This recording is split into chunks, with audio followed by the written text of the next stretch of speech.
n'ont jamais réussi à faire fold nos adversaires. Ici, j'ai voulu jouer une main potentielle. Et je me suis fait min raise. Maintenant, j'ai un tirage. Flush, pique.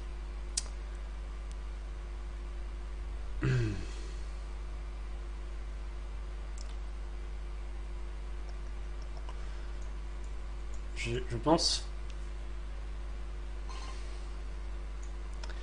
payer une fois. Ok, alors là il y a un roi turn. Qu'est-ce que ça me dit le roi turn? Ça peut m'indiquer quand même que mon adversaire a peu de chance d'avoir le roi. Maintenant, vu qu'il a min raise pré-flop et vu comme il s'excite, je pense qu'il a un gros truc du genre les as. Ça m'étonnerait vraiment pas. Je pense qu'il va rarement bluff en adoptant cette line. C'est une line qui est super forte, qui représente beaucoup de force. Moi j'ai juste un tirage qui avait une chance de s'améliorer avec un tirage suite si j'avais eu la bonne turn. Maintenant j'ai rien du tout. J'ai pas investi tant que ça, 1,60. Là, je fold quoi. J'ai plus aucune cote. J'ai plus aucune chance de jouer mon tirage correctement pour ensuite derrière prendre son tapis, donc je fold. J'ai pas de check raise au flop parce que je pense que je prends jamais le coup vu la façon dont il a joué. Il aurait juste call pré-flop. Après sur un tel board, je pense qu'un check raise peut passer. Maintenant, il m'a min raise. Et comme je vous l'ai déjà dit, min raise ça peut être deux choses, mais généralement quand vous n'avez pas d'informations sur le joueur, commencez par vous dire que ça représente du lourd. Et ce sera souvent du lourd. Comme vous avez vu là, il a min raise après la pot flop, pot turn. Ici, on a As-Dame suité. Malheureusement, on va se retrouver contre plein d'adversaires, mais j'ai pas envie de le sur-relancer pour créer un monster pot dans lequel je serai hors de position. Donc je vais juste payer. Allez voir ce flop, c'est une main qui a un gros potentiel, mais je suis très mal placé. Ici, j'ai 9-10 suité, une main qui mérite largement un raise du bouton. Voilà, donc là on a totalement miss notre flop, on va abandonner le coup. Les dames, under the gun, on fait notre standard de raise à 3 blindes et demi. Hop, on fold. Encore une fois, un As-Dame, même si c'est suité, pas s'enflammer. Hein. Ça mérite pas d'aller mettre des sommes du genre 2-3 euros pré-flop. C'est une bonne main, mais c'est une main qui va être vite dominée, donc on va essayer de la jouer en position. Hors position, on va essayer de garder quand même les pots assez petits. Surtout dans des situations comme ça où on ne sait pas trop où on en est, où on a deux joueurs à parler derrière, on risque de se retrouver entre plusieurs joueurs avec une main bien trop importante. Ici j'ai roi 9 offsuit, ça suffit pas pour les relancer sur deux joueurs, surtout que ce joueur là on a vu qu'il était assez loose, donc il y a de fortes chances de nous payer. On fold. Ici les dames sur un board 8-8-7, on se sent plutôt confiant, on va faire un continuation bet standard. 3 quarts pot. Alors, c'est pas une belle turn évidemment, hein. On n'avait pas vraiment envie de voir une overcard turn. Donc on va garder le pot un peu petit. En plus dans le principe, s'il nous a payé avec une paire supérieure, il va quasiment tout le temps fold à la vue de cet as. Sauf s'il a un as, évidemment. Donc on va juste check behind pour garder le pot petit, parce que ça n'a pas vraiment intérêt de miser, parce que je suis pas dans une optique où j'ai envie de transformer ma main en bluff. Maintenant, est-ce que c'est intéressant de miser? Je pense pas. Je pense honnêtement qu'il va me payer avec très très peu de mains, sinon une main qui nous bat. Donc on va juste check behind et voir ce qu'il avait. Il nous a payé avec roi high. Voilà. Assez fort. Assez fort. Mais bon, encore une fois, je pense que on adapte toujours, hein, toujours le même style, très serré, très solide, très patient, presque timide, mais ça marche très bien. Donc on va rester collé à ça. Ici, on a deux joueurs qui ont mis 30 centimes, on a 20 centimes dans un pot qui fait déjà 75. C'est super intéressant avec ces connecteurs pareillés. Maintenant, j'ai encore raté le flop. Je vais checker simplement. Ici, As-Queen under the gun, je vais quand même le jouer. Dame 8 ici, connecteur pareillé. J'ai juste 5 centimes à mettre dans un pot quand on faisait 25, je les mets. Hop, super turn ici. Je vais tenter un bet parce que personne n'a misé. Cette turn, elle change pas grand chose en fait.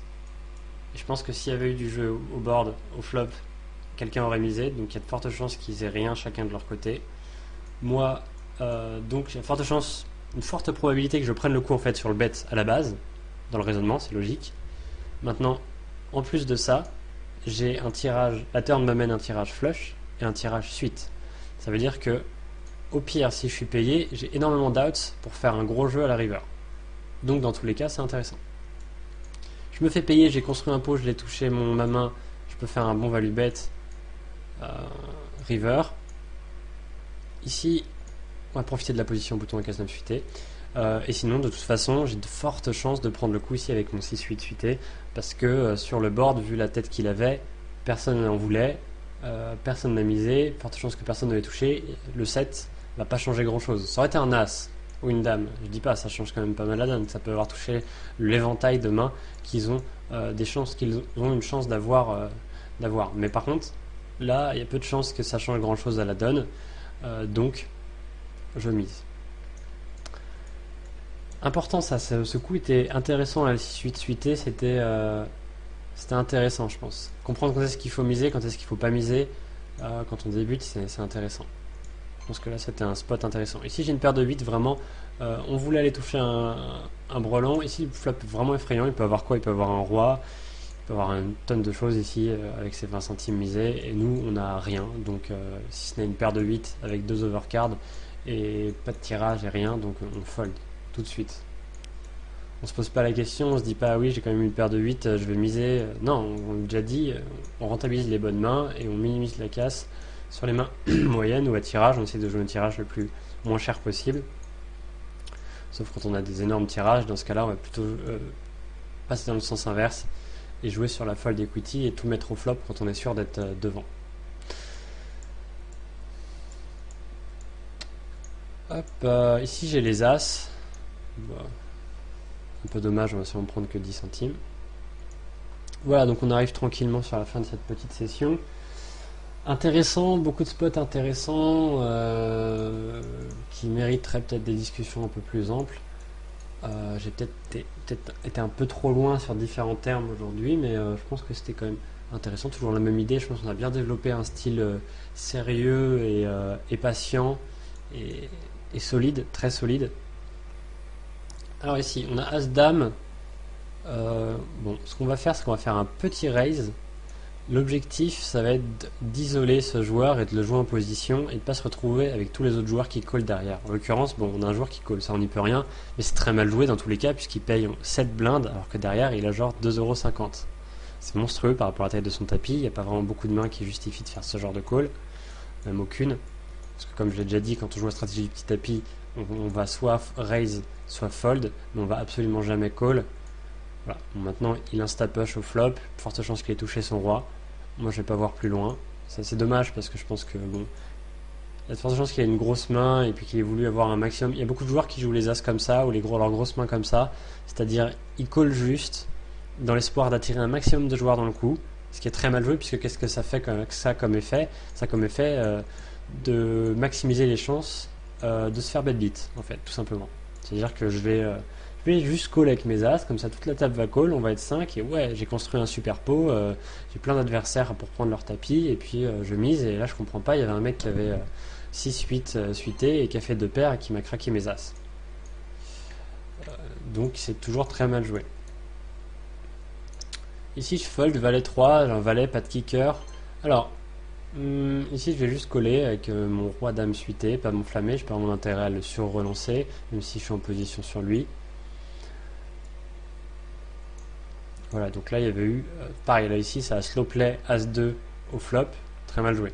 Il faut jamais slow play 2 paires, mais vraiment c'est la main à pas slow play, c'est 2 paires. Même 2 paires max. C'est tellement vite, on se retrouve derrière, tellement vite on se trouve dans une situation difficile avec ses mains, vraiment pas les slow play. Ici j'ai une top pair, kicker king, en position sur 2 joueurs, avec un board qui n'est pas effrayant, complètement dépareillé. Donc je vais pas les miser trop fort, je mets juste 60 centimes. Malheureusement, tous nos adversaires fold.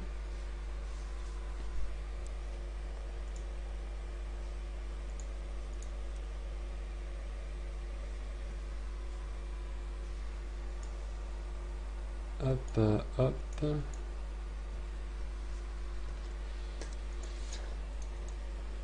Encore une fois, je ne saurais souligner l'importance de jouer full stack si vous voulez apprendre à jouer au poker. Donc si vous n'êtes pas capable de rentrer sur les tables avec plus de 5 euros quand vous allez jouer en L5, jouez pas en L10. Si vous n'avez que 2 euros à mettre sur les tables, ben, trouvez une room qui fait de la NL2 bien visitée et faites de la NL2. Ce sera plus intéressant. C'est sûr que les pots sont moins importants, etc. au fur et à mesure. Mais bon. Pareil, quand vous vous sentez bien pour monter de limite, mais si ça se passe mal quand vous faites votre première tentative à la nouvelle limite, redescendez immédiatement, restez pas à la limite. Faut savoir être patient, être solide. Mais bon, en théorie, honnêtement, enfin, je sais pas, je pratique pas trop, je suis pas trop pratiqué en dessous, mais je pense pas que j'avais pratiqué un peu la NL2 sur PS à une époque où j'étais reparti de 10$. J'avais fait 10$, 2000$ en 3 mois. Et je me rappelle que la NL2, enfin la NL2 et la NL10, globalement c'est la même chose, quoi. Une fois que vous avez un style gagnant en NL2, vous gagnerez aussi en 10 quasiment.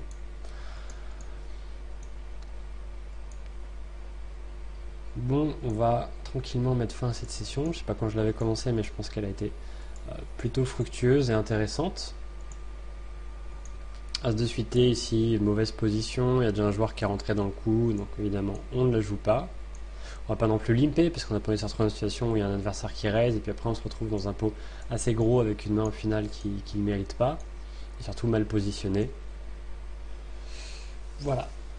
Donc bah écoutez, merci à tous d'avoir suivi cette petite vidéo. Toujours rendez-vous sur nitbison.fr, le forum qu'on a mis en place pour vous tenir au courant des vidéos à venir, etc. On a toujours les comptes Facebook et Twitter sur lesquels on va mettre en place, on mettra des avertissements sur les vidéos à venir ou les vidéos qu'on vient de poster. Et puis sur le forum, vous pouvez venir échanger. Ça va être soit les mains que vous n'avez pas trop compris dans les vidéos qu'on poste, soit les mains même sur lesquelles vous posez des questions, véritablement. Pas hésiter à venir nous les soumettre. Quand vous avez des questions, n'importe quoi, reliées au poker ou autre, pas hésiter à venir, sur des commentaires sur nos vidéos ou quoi. Aussi venir nous donner le feedback sur le forum, vos retours, ça nous intéresse. On est là pour ça en plus, ça nous intéresse toujours. Et voilà, et là on va mettre en place aussi, je le rappelle, des vidéos en 25 sûrement en duo, et puis aussi on va continuer sur les systèmes Go Micro Limit. Peut-être on va essayer d'en faire une d'ici la fin de la semaine, sûrement pour vendredi ou pour jeudi.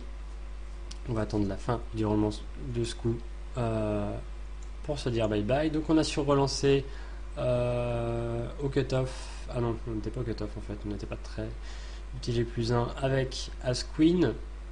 Bon,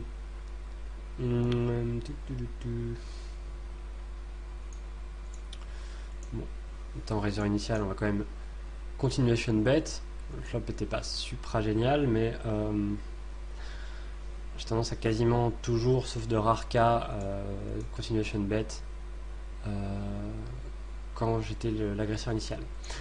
Voilà, bon bah écoutez, merci à tous d'avoir suivi cette vidéo, et puis bah je vous dis à très bientôt, et puis bon poker à tous.